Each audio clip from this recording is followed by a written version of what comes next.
Il faut agir pour empêcher un génocide à Gaza. Ce sont les mots du chef des opérations humanitaires de l'ONU. Il a interpellé le Conseil de sécurité car aucune nourriture et aucun médicament n'a pu entrer dans le territoire palestinien depuis 10 semaines. Ces déclarations font réagir évidemment. Nous allons le voir avec Pierre Brouir et Quentin Warlop. Ambiance tendue au Conseil de sécurité de l'ONU. Face aux membres du Conseil, le chef des opérations humanitaires hausse le ton.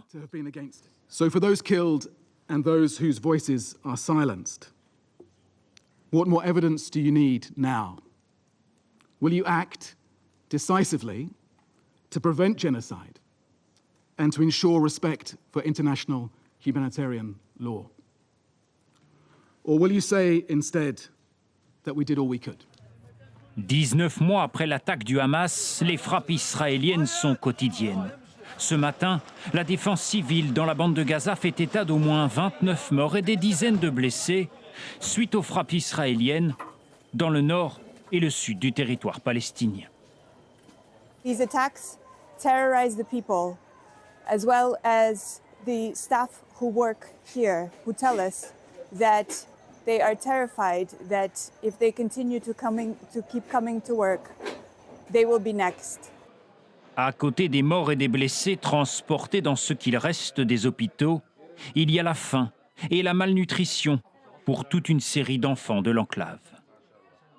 Je l'ai amenée ici parce qu'elle souffre de malnutrition et pour surveiller son état de santé. Actuellement, nous n'avons ni nourriture ni boisson. Alors je suis venue ici pour obtenir des paquets de biscuits ou du lait pour enfants pour l'aider à prendre du poids. D'après l'UNICEF, plus de 50 000 personnes ont déjà été tuées depuis le 7 octobre 2023, dont plus de 15 000 enfants. Et le président français s'est aussi exprimé sur la situation à Gaza. Lors d'une émission de télévision hier soir, Emmanuel Macron a dénoncé le comportement des autorités israéliennes. Écoutons-le.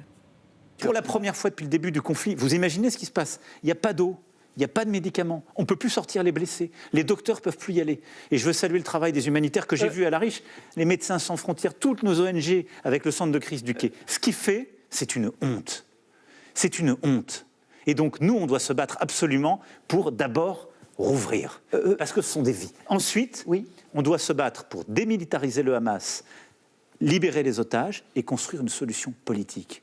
Le seul moyen d'y arriver, c'est qu'il y ait un État de Palestine, un État d'Israël qui vivent côte à côte, se reconnaissant mutuellement et reconnaissant le droit de chacun de vivre en sécurité.